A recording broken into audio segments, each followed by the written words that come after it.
In the last class, we have seen a single stage transistor amplifier. We discussed the various components and their roles in the circuit. We evaluated the output voltage, the voltage gain, the current gain, and the power gain. We found that when the input frequency changes, the gain of the amplifier also changes. Hence, we studied the frequency response of a single stage amplifier. Now what happens is, in many real situations, we find that a single stage of amplification is not sufficient to drive an output device. So we may require more than one stage of amplification. So this is the box diagram. Block diagram. Input is given to the first stage and it is connected to the second stage with the help of a coupling device, coupling component. Then second stage is connected or amplified again in the third stage, and a coupling device is used, and you finally take your output. This is in fact a three-stage amplifier. You can have how much ever you want depending upon your purpose. Now, when we couple from one stage to another, what are the main purpose or conditions to be met by this coupling device, coupling component? Actually, we do not want the DC biasing condition of the first stage to be mixed with the second stage DC condition, or we want the isolation of the nearby stages DC voltage we want to isolate. That is one of the purpose of this coupling device.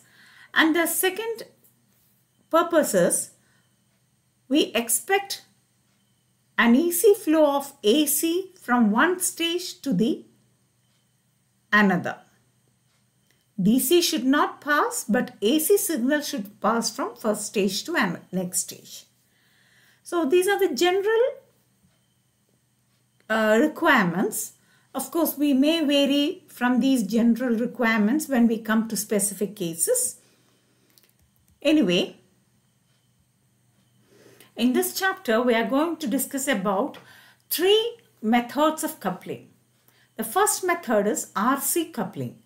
We will be using a capacitor to couple the first stage to the second stage. Then you will have a DC isolation between the two stages. The second method is the transformer coupling method, whereby a transformer is used to couple the first stage output to the second stage input. Here also DC isolation happens. The third method that we are going to discuss is direct coupling.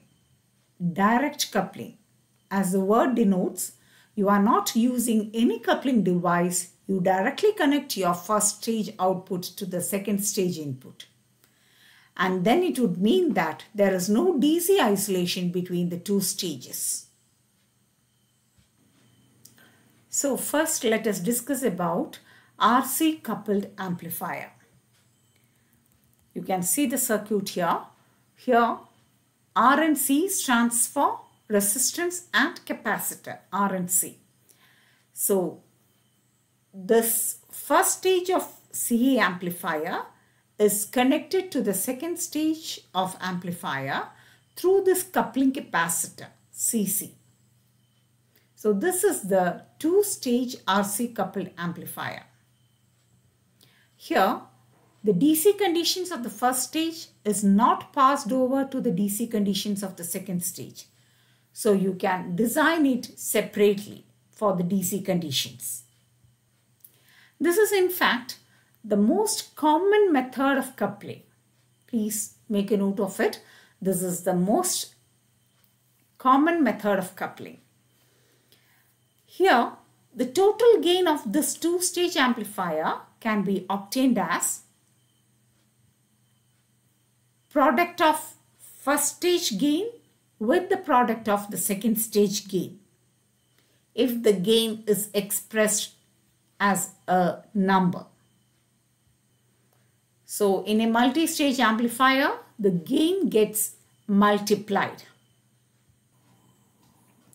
As already stated, you can see that this capacitor, coupling capacitor, blocks the DC of the first stage from entering into the DC conditions of the second stage, because capacitors do not allow DC to pass through them. Hence, for the same reason, it is possible to design the Q point of the first transistor independent of the Q point of the second transistor. This capacitor will allow the amplified AC signal of the first stage to the input of the second stage so that it gets amplified further. Coming to the circuit components, as we already know, R1 and R2 is used for the potential divider biasing. RE purpose is to attain stability for the circuit, and CE is the emitter bypass capacitor, so that AC signal will flow through this CE and it will avoid unnecessary drop across RE. AC will not flow through this, it will flow through CE because it is a low reactance path for AC. Hence, unnecessary voltage drop will be avoided across RE because of the AC signal. Then RC is the load resistance, Cin is the coupling capacitor. Sorry, Cin is the input capacitor, you can name it, because here input is provided from the signal generator.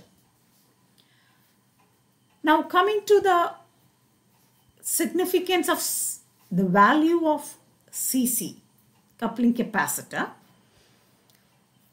This capacitor has a role in deciding the lowest frequency that you can pass from one stage to another.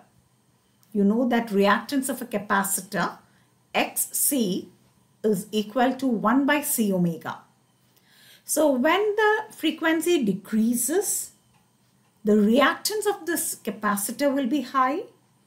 As a result, there will not be any effective coupling of the signal from the output of the first stage to the input of the second stage.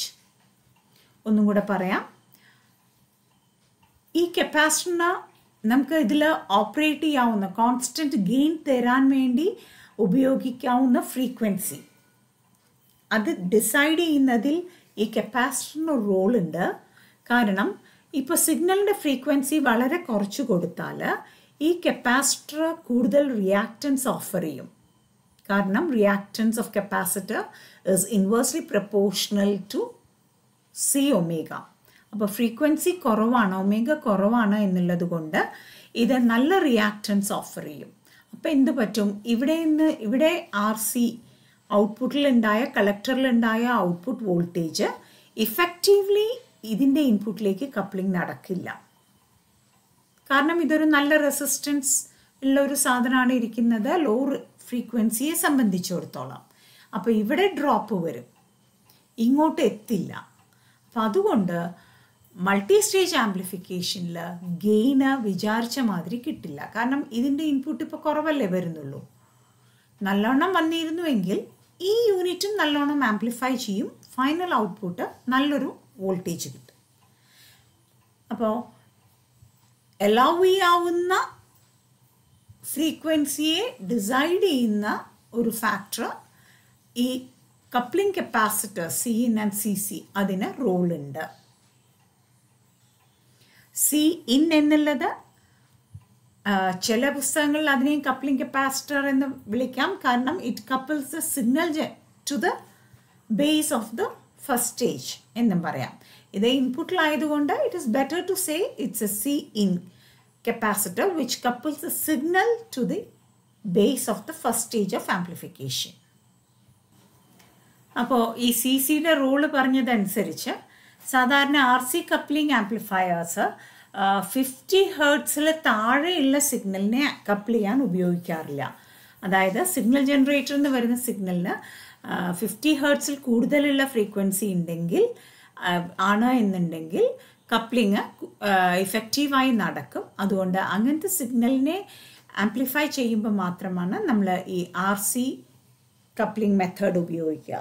വളരെ low frequency signal ആവുമ്പോൾ RC coupling ഉപയോഗിക്കാറില്ല. ഇതാണ് കാരണം. Effective coupling of the signal from first output to the second input will not happen because of the high reactance of capacitor at low frequency. ഇതാണ് ഒരു CE ആംപ്ലിഫയറിൻ്റെ frequency response. Multi stage ആണെങ്കിലും ഇങ്ങനെ തന്നെ ആയിരിക്കും. സിംഗിൾ സ്റ്റേജ് ആവുമ്പോൾ graph പറയുകയാണെങ്കിൽ ഒന്നും കൂടെ ഷാർപ്പായിരിക്കും എന്ന് പറയാം. മൾട്ടി സ്റ്റേജിൽ കുറച്ചും കൂടെ ഫ്ലാറ്റായിട്ട് കിട്ടും. ഇനി ഇത് നമ്മൾ നോക്കിയിട്ടുള്ളതാണ് മാക്സിമം ഗെയിനിനെ AM maximum gain voltage gain Y ആക്സിസിൽ X ആക്സിസിൽ ഫ്രീക്വൻസിയാണ് പ്ലോട്ട് ചെയ്യുന്നത്. മാക്സിമം ഗെയിന് എത്രയാണോ അതിൻ്റെ 70.7% കുറയുന്ന പോയിന്റ്, ഗെയിന് 70.7 കുറയുന്ന പോയിന്റ്, അതായത് ഈ പോയിന്റ്. ഇതാണ് ലോവർ കട്ട് ഓഫ് ഫ്രീക്വൻസി, ഇതാണ് upper cut off frequency. Okay, ഇത് അപ്പർ കട്ട് ഓഫ് ഫ്രീക്വൻസി, ഇത് ലോവർ കട്ട് ഓഫ് ഫ്രീക്വൻസി. ഈ പോയിന്റ് FL എന്ന് വിളിക്കാം. സാധാരണയായിട്ട് 50 ഹെർട്സ് ആണ് lower cut off frequency RC കപ്ലിങ്ങിന്. ആൻഡ് ഈ എക്സാമ്പിളിൽ 20 കിലോ ഹെർട്സ്, അതായത് ഓഡിയോ റേഞ്ച് എന്ന് ആലോചിക്കാൻ നമുക്ക് റഫ്ലി കംഫർട്ടബിളായിട്ട് മിഡ് ഫ്രീക്വൻസി റേഞ്ച് എന്ന് പറയും. ആ റേഞ്ചിൽ ഫ്രീക്വൻസി ഓൾമോസ്റ്റ് കോൺസ്റ്റൻ്റായി, വോൾട്ടേജ് ഗെയിന് ഓൾമോസ്റ്റ് കോൺസ്റ്റൻ്റായി നിൽക്കുന്നു എന്ന് ഇൻ്റർപ്രറ്റ് ചെയ്യാം. ഇനി എന്തുകൊണ്ടാണ് ലോവർ ഫ്രീക്വൻസിയിൽ ഗെയിന് കുറഞ്ഞത് എന്ന് നമ്മൾ പറയേണ്ടായിട്ടുണ്ട്. അതിന് എക്സ്പ്ലനേഷൻ കപ്ലിംഗ് കപ്പാസിറ്റർ റിയാക്റ്റൻസ് വളരെ കൂടുതലായിരിക്കും എന്നിപ്പോൾ പറഞ്ഞു ലോ ഫ്രീക്വൻസിയിൽ. അതുകൊണ്ട് effective coupling of the signal will not happen from one stage to another. Then another reason is നമ്മുടെ ഈ സർക്യൂട്ടിൽ ലോ ഫ്രീക്വൻസി ആവുമ്പോൾ ഈ കപ്പാസിറ്ററിൻ്റെയും റിയാക്റ്റൻസ് കൂടുതലായിരിക്കും. So it will not act as a efficient bypass path for the AC signal. AC effectively ഇതിൽ കൂടെ പോവില്ല, കാരണം ഇതിൻ്റെ റിയാക്റ്റൻസ് കൂടുതലാണ് ലോ ഫ്രീക്വൻസിയിൽ എന്നുള്ളതുകൊണ്ട്. അല്ലെങ്കിൽ വേറൊരു തരത്തിൽ പറഞ്ഞാൽ CE does not shunt effectively the AC component എന്ന് പറയാം. അതായത് AC ഇതിലേ പോകുന്നതിന് പകരം ഇവിടെയും റെസിസ്റ്റൻസ് കൂടുതലാണ് എന്നുള്ളത് കൊണ്ട് കുറച്ച് ഇതിലേ പോകാൻ സാധ്യതയുണ്ട്. അപ്പോൾ ഇവിടെ ആവശ്യമില്ലാത്തൊരു വോൾട്ടേജ് ഡ്രോപ്പ് സംഭവിക്കും. അത് ഫീഡ്ബാക്ക് വോൾട്ടേജായിട്ട് തിരിച്ച് ഇൻപുട്ടിലേക്ക് വന്ന് അത് ഇൻപുട്ട് വോൾട്ടേജിനെ ഇഫക്റ്റീവ്ലി കുറയ്ക്കും. അങ്ങനെ ഔട്ട്പുട്ട് വോൾട്ടേജും കുറയാൻ കാരണമാവും. ഒരു സ്റ്റേജിൻ്റെ ഔട്ട്പുട്ട് വോൾട്ടേജാണ് അടുത്ത സ്റ്റേജിൻ്റെ ഇൻപുട്ട് വോൾട്ടേജ്. അപ്പോൾ അങ്ങനെ ഇൻ ടോട്ടൽ ഗെയിന് കുറയാൻ കാരണമാകും അറ്റ് വെരി ലോ ഫ്രീക്വൻസി. ഈ രണ്ട് റീസണാണ് പറയേണ്ടത്. ഒന്ന്, കപ്ലിംഗ് ഇഫക്റ്റീവ് ആവില്ല from one stage to another. മറ്റേത് CE does not shunt the AC signal effectively എന്നുള്ളതും. ഈ രണ്ട് കാരണങ്ങളാണ് മെൻഷൻ ചെയ്യേണ്ടത്. ലോ ഫ്രീക്വൻസിയിൽ ഗെയിന് കുറയാനുള്ള രണ്ട് കാരണങ്ങൾ. ഇനി അടുത്തതായിട്ട് ഹൈ ഫ്രീക്വൻസിയിൽ എന്തുകൊണ്ട് വോൾട്ടേജ് ഗെയിന് കുറയുന്നു എന്ന് പറയാം. അതിന് രണ്ട് കാരണങ്ങൾ പറയുന്നത് കപ്ലിംഗ് കപ്പാസിറ്റർ തന്നെയാണ് ഒരു കാരണം. കപ്ലിംഗ് കപ്പാസിറ്റർ ഹൈ ഫ്രീക്വൻസിയിൽ എന്ത് പറ്റും? ഷോർട്ട് സർക്യൂട്ടായിട്ട് ആക്ട് ചെയ്യും. അതായത് റിയാക്റ്റൻസ് വളരെ കുറഞ്ഞു പോകും. ഹൈ ഫ്രീക്വൻസിയിൽ കപ്പാസിറ്ററിൻ്റെ റിയാക്റ്റൻസ് വളരെ കുറവായിരിക്കും. അപ്പോൾ അതുകൊണ്ട് almost like A short circuit ഇവിടെ ആക്ട് ചെയ്യും. അപ്പോൾ എന്ത് പറ്റും? ഈ ഔട്ട്പുട്ട് റെസിസ്റ്റൻസിന് പാരലൽ ആയിട്ട് വരും ഈ input resistance of the transistor. ഇവിടെയുള്ള ഇഫക്റ്റീവ് ഇൻപുട്ട് റെസിസ്റ്റൻസ് ഇതിന് പാരലൽ ആയിട്ട് വരും. അപ്പോൾ നമുക്കറിയാം ഒരു സി കോൺഫിഗറേഷനിൽ ഇൻപുട്ട് റെസിസ്റ്റൻസ് വളരെ കുറവാണ്, ഔട്ട്പുട്ട് റെസിസ്റ്റൻസ് വളരെ കൂടുതലാണെന്ന്. അപ്പോൾ ഒരു ഹൈ റെസിസ്റ്റൻസും ലോ റെസിസ്റ്റൻസും കൂടെ പാരലൽ ഇഫക്റ്റ് വരുമ്പോൾ you know that the effective resistance will be less than the least. അപ്പോൾ ആർ സി നമ്മൾ ഒരു 100 കിലോ ഓം ഇട്ടിട്ടുണ്ടെങ്കിലും ഇവിടെ ഇതിൻ്റെ ഇൻപുട്ട് റെസിസ്റ്റൻസ് 5 കിലോ ഓമേ ഉള്ളൂ എങ്കിൽ അറ്റ് ഹൈ ഫ്രീക്വൻസി ഈ 100 കിലോ ഓമും 5 കിലോ ഓമും പാരലൽ ആയിട്ടാണ് ഇഫക്റ്റീവ്ലി വരിക. Because this will act as a short circuit for high frequency. അപ്പോൾ 100 കിലോ ഓമിൻ്റെയും 5 കിലോ ഓമിൻ്റെയും parallel combination will be less than 5 kilo ohm എന്ന് പറയാം. Will be less than the least parallel combination of resistance. അപ്പം അതുകൊണ്ട് ഈ first സ്റ്റേജിനെ സംബന്ധിച്ചിടത്തോളം ഇവിടുത്തെ effective input resistance less than 5 kilo ohm ആയി മാറും, ദോ U have introduced 100 kilo ohm R C.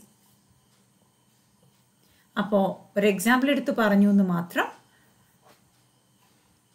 അതുകൊണ്ട് ഇഫക്റ്റീവ് കളക്ടർ ലോഡ് കുറവായി മാറും, അതുകൊണ്ട് ഇഫക്റ്റീവ് ഔട്ട്പുട്ട് വോൾട്ടേജ് കുറയാൻ കാരണമാവും.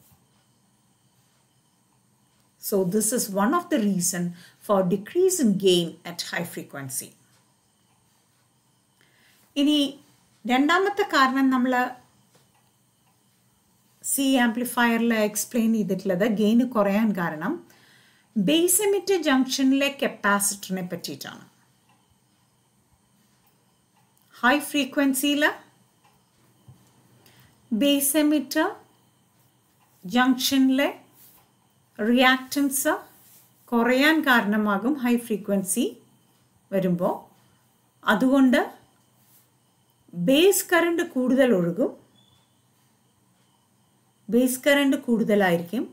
അപ്പോൾ കളക്ടർ കറണ്ട് കുറയാൻ കാരണമാകും. കാരണം കളക്ടർ കറണ്ട് എപ്പോഴും base current plus emitter കറണ്ടാണ്.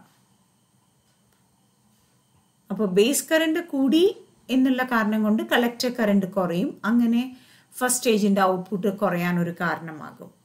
Naturally അത് സെക്കൻഡ് സ്റ്റേജിൻ്റെ ഇൻപുട്ട് ആയതുകൊണ്ട് സെക്കൻഡ് സ്റ്റേജിൻ്റെയും ഇൻപുട്ട് കുറഞ്ഞു, ഔട്ട്പുട്ടും കുറയും. അങ്ങനെ at high frequency because of these two reasons the gain of the amplifier will decrease.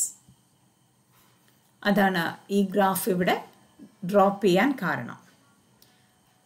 അപ്പോൾ മാക്സിമം ഗെയിൻ എന്ന 70.7% കുറയുമ്പോൾ നമ്മൾ ഹയർ കട്ട് ഓഫ് ഫ്രീക്വൻസി എന്ന് പറയും. ഇനി ഈ 70.7 എന്നുള്ള വാല്യൂവിൻ്റെ പ്രസക്തി പറഞ്ഞു. Actually these voltage points FH and FL corresponds to half power frequency. Maximum power gain എത്രയാണോ ആ പവർ ഗെയിന് ഈ പോയിന്റിൽ എത്തുമ്പോൾ പകുതിയാകും. അതാണ് ഈ പോയിന്റുകളുടെ പ്രസക്തി. FH and FLന്റെ പ്രസക്തി. Power reduces to half of the maximum power എന്നുള്ളതാണ്. കാരണം പവർ എന്ന് പറഞ്ഞാൽ V²/R എന്ന് എടുക്കാം.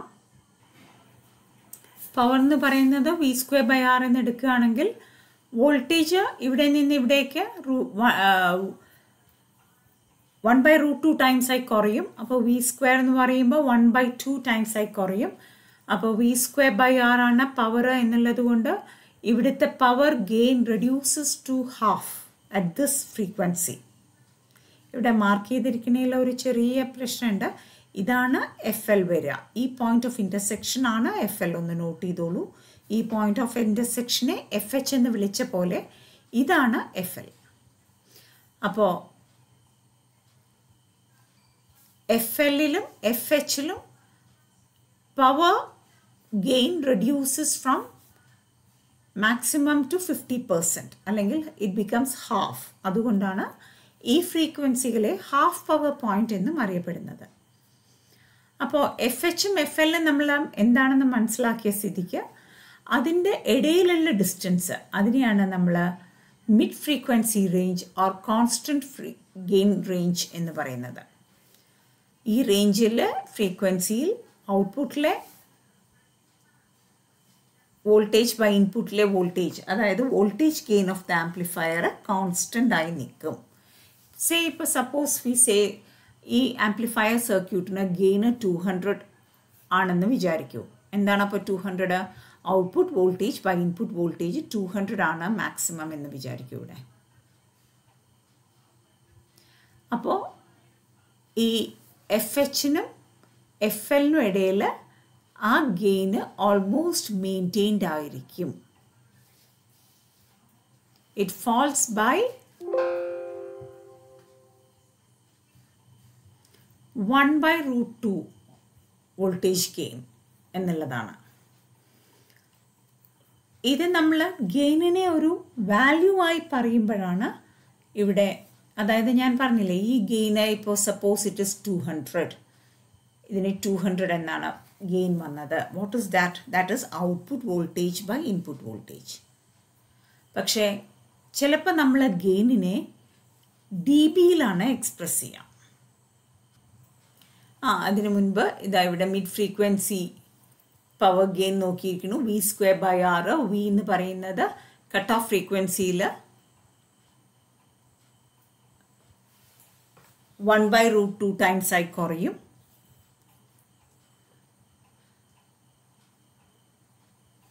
√2/2 is 1/√2. √2V ആയി കുറയും. അപ്പോൾ അതിൻ്റെ സ്ക്വയർ എടുത്ത് വരുമ്പോൾ പവർ 0.5 ദ മാക്സിമം പവറായി കുറയും. എവിടെ? At the cut off frequency. ഇതാണ് അത് കാണിച്ചിരിക്കുന്നത്. ഇതാണ് ഞാൻ ഗെയിനിനെ പറ്റി പറഞ്ഞത്. Usually we represent gain as output parameter by input parameter. അപ്പോൾ പവർ ഗെയിൻ എന്ന് പറഞ്ഞാൽ output power by input power. അപ്പോൾ അതിൻ്റെ യൂണിറ്റ് എന്തായിരിക്കും? യൂണിറ്റ് ഉണ്ടായിരിക്കില്ല. ഇനി വോൾട്ടേജ് ഗെയിൻ എന്ന് പറഞ്ഞാൽ എന്താണ്? Output voltage by input voltage. അപ്പോഴും അതിനെന്തായിരിക്കും യൂണിറ്റ്? യൂണിറ്റ് ഉണ്ടായിരിക്കില്ല, കാരണം ന്യൂമറേറ്ററിലും ഡിനോമിനേറ്ററിലും ഒരേ യൂണിറ്റാണ് ഉള്ളത്. സോ ഗെയിൻ എന്ന് പറയുന്നതിന് യൂണിറ്റ് ഉണ്ടായിരിക്കില്ല. പക്ഷേ നമ്മൾ കുറച്ചും കൂടെ സൗകര്യപ്രദമായിട്ട് ഈ output power by input power എന്ന് എക്സ്പ്രസ് ചെയ്യുന്നത് ഒരു നമ്പറാണല്ലോ വരിക. അതിനെ സാധാരണ 10 log to the base 10 P2/P1 അങ്ങനെ ചെയ്താൽ ഇവിടെ നമുക്ക് കിട്ടുന്നത് ഡെസിബെൽ ആണ്. ഇനി 10 ഇവിടെ ഇട്ടിട്ടില്ല. ലോഗ് P2/P1 ആണെങ്കിൽ നമുക്ക് ബെൽ എന്നുള്ള യൂണിറ്റിലാണ് ഗെയിൻ കിട്ടുക. പവർ ഗെയിൻ, ഗെയിനിൻ്റെ unit bel, capital B small EL. ഇവിടെ ഉണ്ട്. It's known as bel power gain.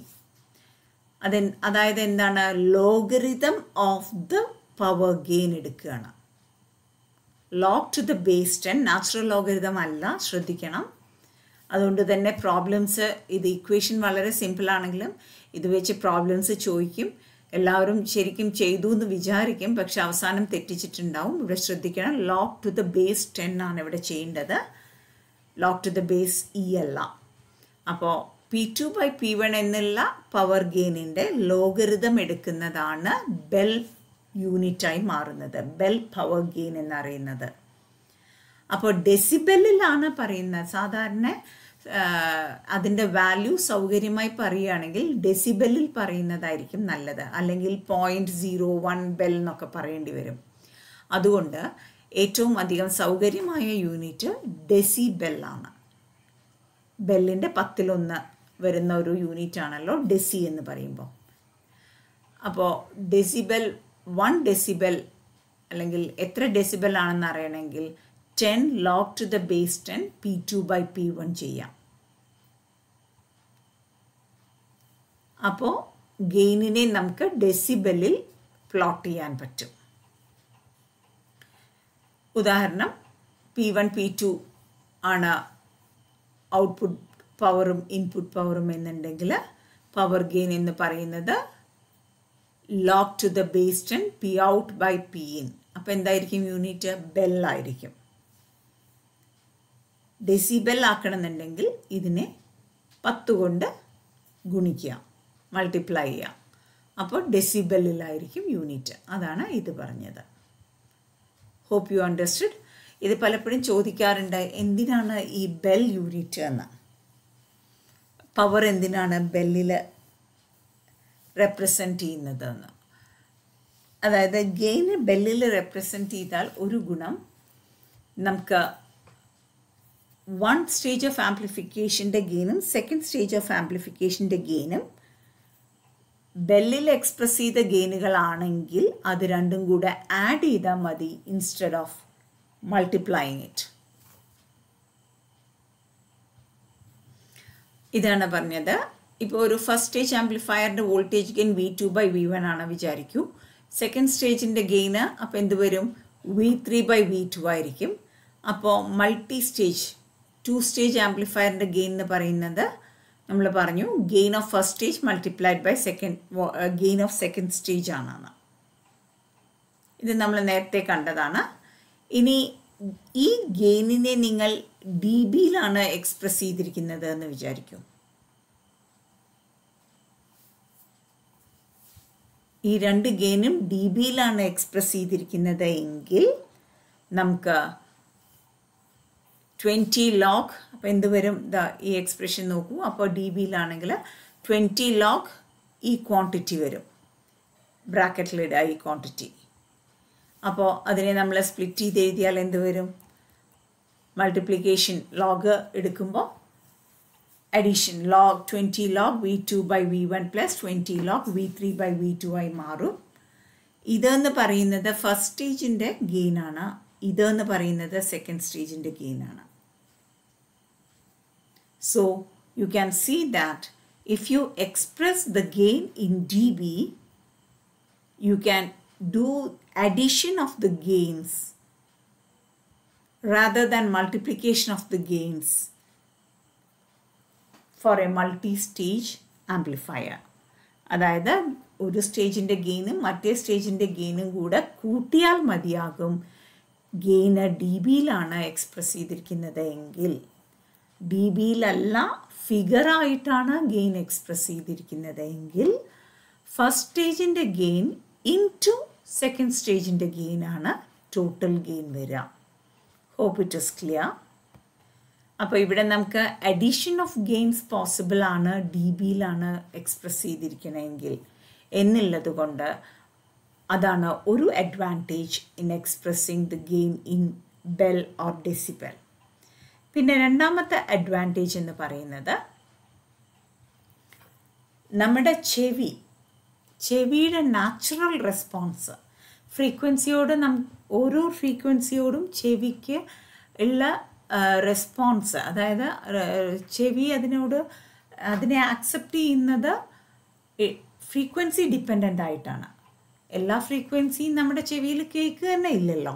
20 Hz to 20,000 20,000 Hz വരെ നമ്മുടെ ചെവി റിസീവ് ചെയ്യുക തന്നെയുള്ളൂ, റെസ്പോണ്ട് ചെയ്യുള്ളൂ. അപ്പോൾ ആ റെസ്പോൺസ്, ഫ്രീക്വൻസിയോടുള്ള റെസ്പോൺസ് ലോഗറിതമിക് ആയിട്ടാണ് കാണുന്നത്. ഫ്രീക്വൻസി കൂടുമ്പോൾ ലോഗ് ഫ്രീക്വൻസിയോടാണ് ചെവി റെസ്പോണ്ട് ചെയ്യുന്നത്, അല്ലെങ്കിൽ അതിൻ്റെ സെൻസിറ്റിവിറ്റി വരുന്നത്. അപ്പോൾ അതുകൊണ്ടാണ് നമുക്ക് കൺവീനിയൻ്റ് ആയ യൂണിറ്റാണ് ഡി ബി എന്ന് പറയുന്നത്. കാരണം D B is A logarithmic unit. So ഈ രണ്ട് കാരണങ്ങൾ കൊണ്ടാണ് ഡി ബിയിൽ നമ്മൾ കൂടുതലായിട്ട് ഗെയിൻ എക്സ്പ്രസ് ചെയ്യുന്നത്. ഈ പറഞ്ഞത് ഒന്നും കൂടെ ക്ലിയർ ആവാൻ വേണ്ടി ഒരു പ്രോബ്ലം നോക്കാം. In an amplifier the input resistance is 1500 ohms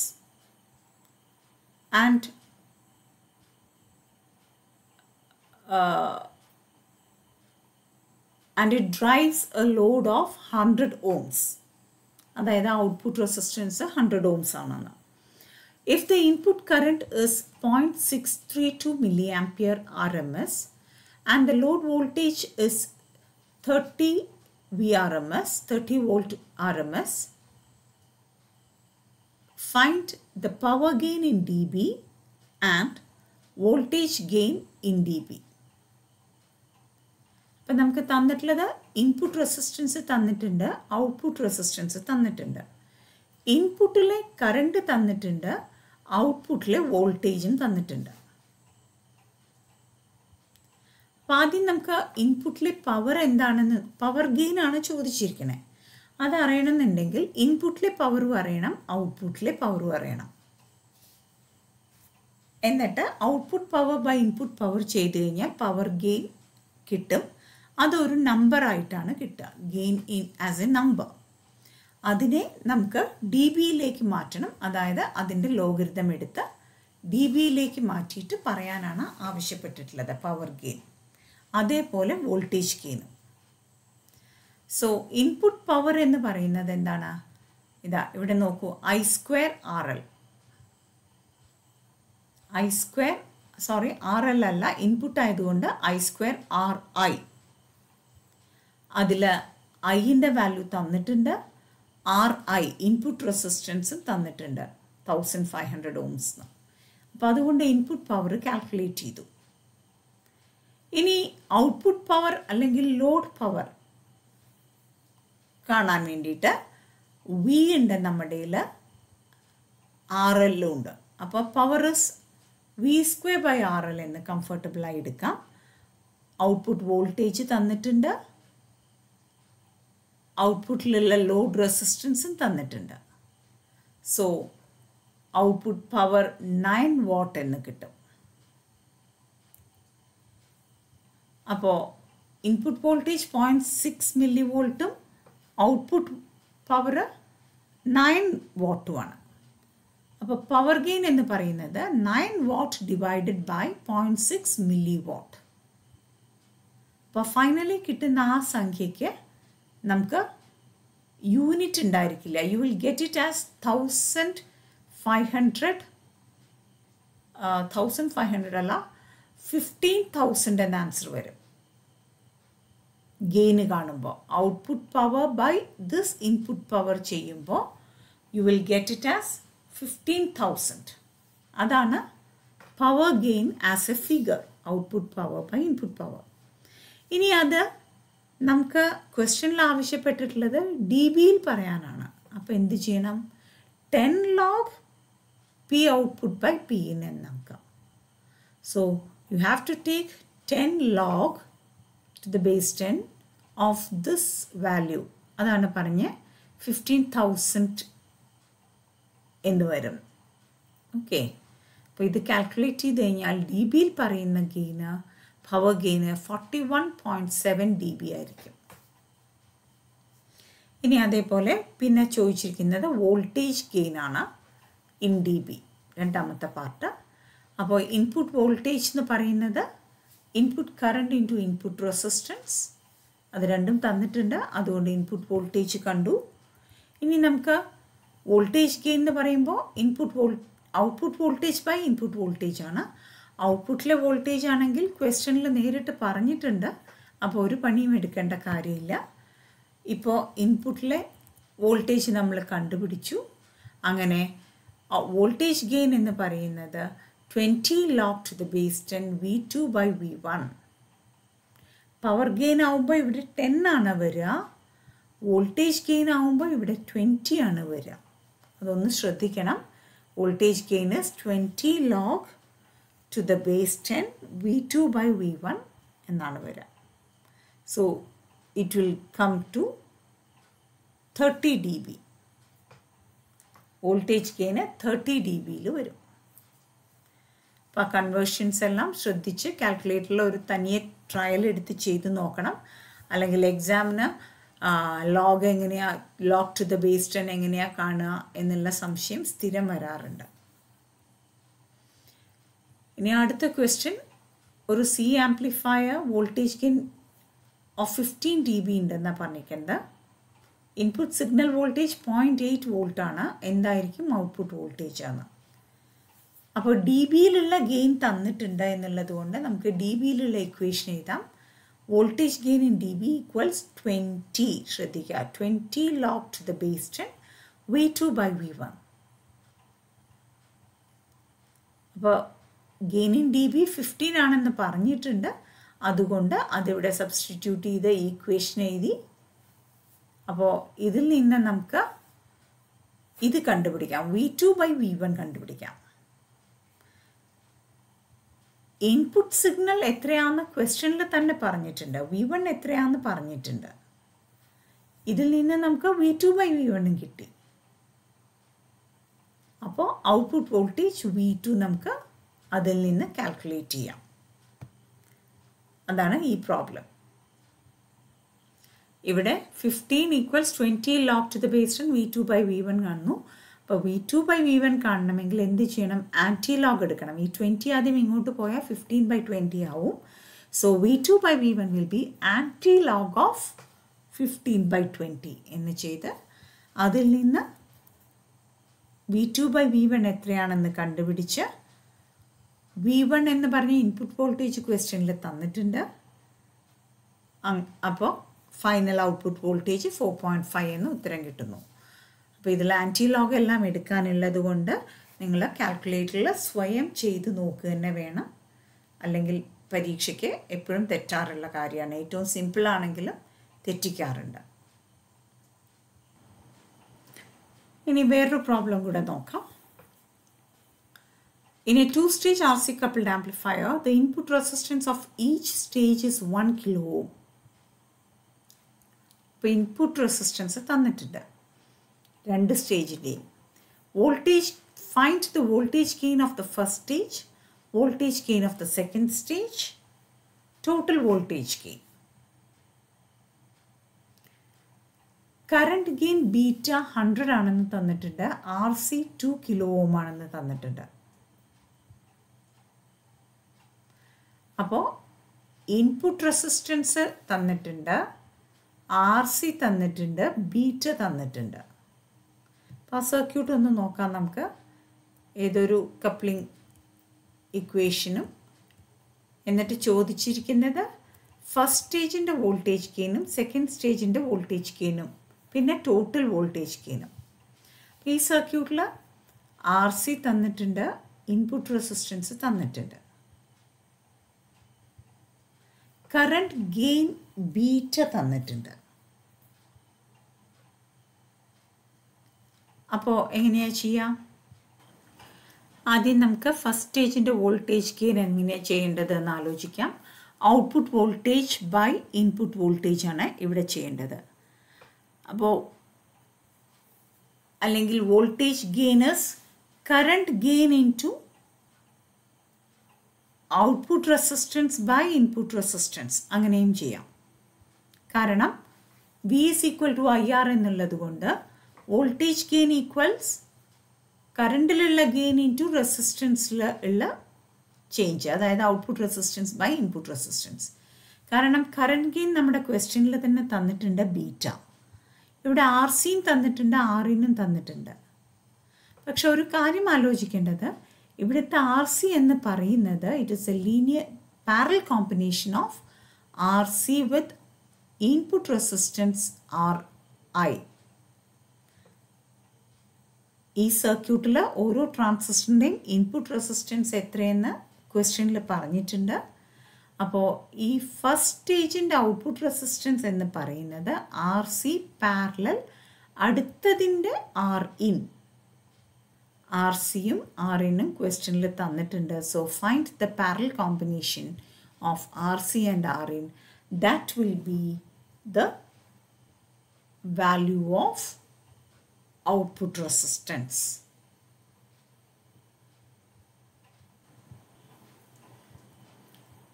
അപ്പോൾ ആദ്യം effective load resistance of first stage എന്ന് പറയുന്നത് RC of first stage in parallel combination with Rin of second stage ആണ് വരിക. ആദ്യത്തെ സ്റ്റേജിൻ്റെ ഇഫക്റ്റീവ് ഔട്ട്പുട്ട് ലോഡ് എന്ന് പറയുന്നത് RC parallel Rin of next stage വരും. അങ്ങനെ കാൽക്കുലേറ്റ് ചെയ്ത് നോക്കിയാൽ 0.66 കിലോ ഓം കിട്ടും. കാരണം ആർ സി 2 കിലോ ഓം ആണ്, ആർ ഇൻ 1 ആണ് പറഞ്ഞിരിക്കുന്നത്. ഇനി voltage gain of first stage എന്ന് പറയുന്നത് current gain into output resistance R L by input resistance R in. Effective output resistance by input resistance. അങ്ങനെ ചെയ്യുമ്പോൾ 66 എന്ന വോൾട്ടേജ് ഗെയിൻ കിട്ടി. ഇതൊരു നമ്പറായിട്ടാണ്, വാല്യൂ ആയിട്ടാണ്. വേണമെന്നുണ്ടെങ്കിൽ ഇതിനെ നമുക്ക് ഡി ബിയിലുള്ള വോൾട്ടേജ് ഗെയിൻ ആക്കാം. അപ്പോൾ എന്താണ് equation? 20 log to the base 10 V out by Vin. V out by Vin 66 ആണ്. അപ്പോൾ log 66 എടുക്കേണ്ടി വരും. 20 log 66 ആണ് ഈ ഗെയിന് ഡി ബിയിൽ പറഞ്ഞാൽ ഉത്തരം. ഇനി സെക്കൻഡ് സ്റ്റേജിനെ പറ്റി പറയുകയാണെങ്കിൽ സെക്കൻഡ് സ്റ്റേജിൻ്റെ ഔട്ട്പുട്ട് റെസിസ്റ്റൻസ് 2 കിലോ ഓം തന്നെയാണ്. കാരണം എന്താണ്? അവിടെ ഈ പറഞ്ഞ ആർ സി പാരലൽ ആറും ചെയ്യേണ്ട ആവശ്യമില്ല. നോക്കാം. ഈ സെക്കൻഡ് സ്റ്റേജിൻ്റെ ഔട്ട്പുട്ട് റെസിസ്റ്റൻസ് എന്ന് പറയുന്നത് ആർ സി മാത്രമാണ്. ഇവിടെ ഒരു പുതിയ തേർഡ് സ്റ്റേജ് ഇല്ല നമ്മുടെ ക്വസ്റ്റ്യനിൽ. തേർഡ് സ്റ്റേജ് ഉണ്ടായിരുന്നുവെങ്കിൽ R C parallel R in of the third stage എന്ന് എടുക്കണം. ഇപ്പോൾ അതില്ലാത്ത സ്ഥിതിക്ക് ഔട്ട്പുട്ടിലെ റെസിസ്റ്റൻസ് എന്ന് പറയുന്നത് ആർ സി എന്ന് തന്നെ എടുക്കാം. അപ്പോൾ beta into R C by R in. R in എത്രയാണെന്ന് ഓൾറെഡി പറഞ്ഞിട്ടുണ്ട്. അങ്ങനെ സെക്കൻഡ് സ്റ്റേജിലെയും വോൾട്ടേജ് ഗെയിൻ കണ്ടുപിടിക്കാം. അത് കഴിഞ്ഞ് മൂന്നാമത്തെ പാർട്ടായി ചോദ്യത്തിൽ ചോദിച്ചിട്ടുള്ളത് നെറ്റ് വോൾട്ടേജ് ഗെയിൻ എന്താണെന്ന്. അപ്പോൾ ഫസ്റ്റ് വോൾട്ടേജ് ഗെയിൻ കിട്ടി, സെക്കൻഡ് വോൾട്ടേജ് കിട്ടി. അത് രണ്ടും കൂടെ പ്രോഡക്റ്റ് എടുത്താൽ net voltage gain of this circuit നിങ്ങൾക്ക് കിട്ടും. പിന്നെ വേറൊരു പ്രോബ്ലം ഈ സെക്ഷനിൽ കണ്ടത് ബാൻഡ് വിഡ്ത്ത് എന്ന് പറയുന്നത് F H minus F L ആണ്. ഓക്കെ, എന്നിട്ട് ഇതാണ് മിഡ് ഫ്രീക്വൻസി റേഞ്ച് എന്നെല്ലാം അറിയപ്പെടുന്നത്. ഈ സി ആംപ്ലിഫയറിൽ കപ്പാസിറ്റേഴ്സിൻ്റെ റോൾ എന്താണ് ട്രാൻസിസ്റ്റർ ആംപ്ലിഫയറിൽ എന്ന് ഒന്നും കൂടെ അവരെടുത്ത് പറഞ്ഞിട്ടുണ്ട്. ഇതാണ് നമ്മൾ ഡിസ്കസ് ചെയ്തത്. X C is equal to 1/c omega reactance of capacitor. അതിനെ വേണമെങ്കിൽ ഒമേഗനെ 2πf എന്ന ലീനിയർ ഫ്രീക്വൻസിയുടെ ടേംസിലും എഴുതാം. Omega is 2πf. അപ്പോൾ capacitor is acting as coupling capacitor and R ഇയുടെ അക്രോസ് കൊടുക്കുന്നത് ഒരു ബൈപ്പാസ് കപ്പാസിറ്ററായിട്ടും ആക്ട് ചെയ്യുന്നുണ്ട്. കപ്ലിംഗ് കപ്പാസിറ്റർ എന്ന് പറഞ്ഞാൽ അത് ഡി സി എ ബ്ലോക്ക് ചെയ്ത് എ സി എ മാത്രം കപ്പിൾ ചെയ്യും വൺ സ്റ്റേജ് ടു അനദർ. ഇനി ബൈപ്പാസ് കപ്പാസിറ്റർ എന്ന് പറഞ്ഞാൽ അത് എ സി സിഗ്നലിന് ഒരു ഷോർട്ട് കട്ടായിട്ട് അല്ലെങ്കിൽ ബൈപ്പാസ് ആയിട്ട് ആക്ട് ചെയ്യും എന്നുള്ളതാണ് ബൈപ്പാസ് കപ്പാസിറ്ററിൻ്റെ പേർപ്പസ്.